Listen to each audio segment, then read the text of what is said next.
Supporters at the $5 level or above get to participate in a monthly AMA, so let's see what questions they had for the month of July.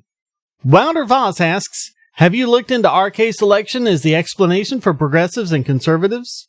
I don't know much about it. I know that the overall strategies have been discredited by experts, but they do accept it as a part of what's going on.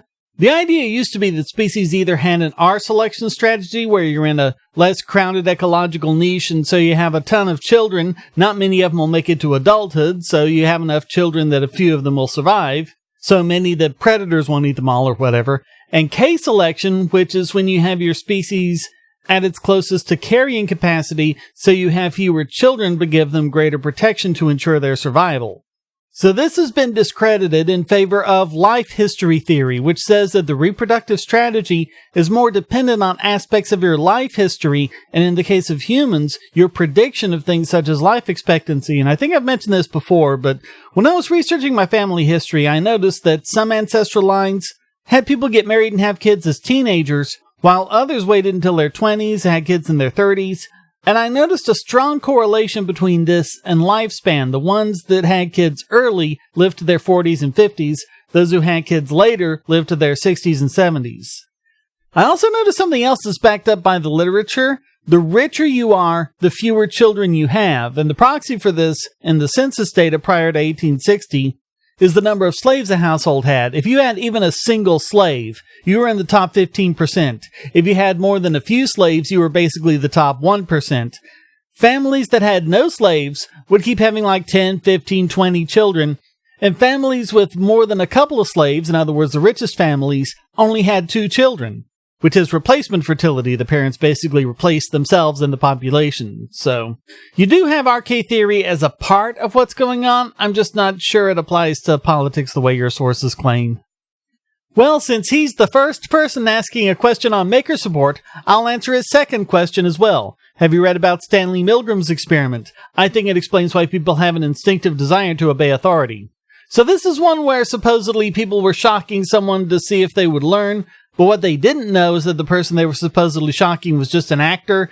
They wanted to see if people would go all the way up to a shock that they were led to believe might be fatal. They found that people were much more likely to go all the way up if the person telling them to increase the shock was seen as an authority than someone who was seen as a peer, someone posing as a co-experimenter. Well, there's a lot of things they don't mention. One is that half the participants caught on to what they were up to and just ended up playing along. Of the other half, 66% disobeyed the authority. Something else, the authority in question, it wasn't like a policeman with a badge. It wasn't a political authority. It was an expert authority with a clipboard and a white coat. Participants reported after the fact that instead of just being blindly obedient, they were relying on the expertise of the examiner to let them know when the experiment had gone too far and when the shock was going to be too dangerous. And a lot of them thought they wouldn't even set it up to where it would... I mean, why would someone actually set it up to even deliver a fatal dose? That doesn't even make any sense from a safety standpoint.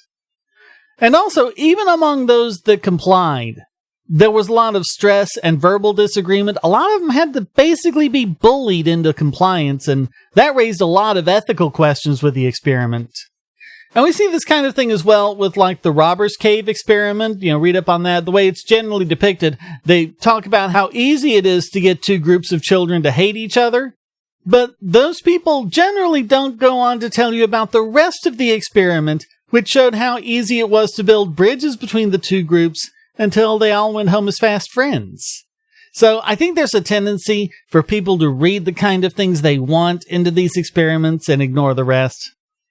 Alright, over on Patreon, Riley Barker asks, is the next How to Argue For in the works? They really are a great series. Well, thank you. And the answer is, like the Atheism and Libertarianism series, there's always more in the works, but it gets to be challenging. The first few tend to be kind of the low-hanging fruit.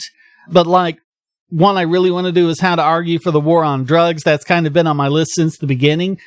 People who argue against immigration, they make their position clear enough. They tell you their arguments and their thought processes and everything.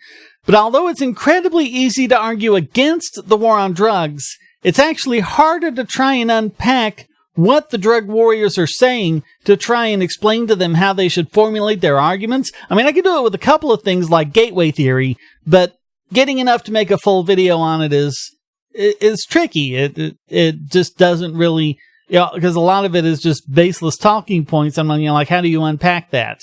So you can expect it at some point. I'm just not sure when. And he also asks about Adam Kokesh. The quick answer is, I like him. I have no idea if I'm going to vote for him. Way too early to decide that. Josh Havens asks, AR-15 or AK-47? I'm not really that much of a gun nut, so I don't have a strong opinion. If I just wanted to shoot at targets for fun, probably AR-15. But I'd choose the AK-47 if I wanted to rely on it for personal defense. Favorite handgun? If I were to get a handgun, I'd probably just get a revolver of some kind since they're fairly low maintenance. Jason Maltz asks, what's your opinion on national referendums? Should the U.S. have them or not? Well, given the kind of thing that gets Americans riled up, I'd have to say not. Our founders were right to make this a republic as opposed to a democracy. And let's face it, any national referendum is going to go the way the news media tells everyone to. And if we went by national referendum, we'd probably have gun control, net neutrality, high tariffs, more socialism, all sorts of things. Popular sure doesn't mean right. And you just have all these laws that were based on people following whatever the fad was at the time. Okay, that's it for July. There'll be more questions for August. So until then, stay strong and be free.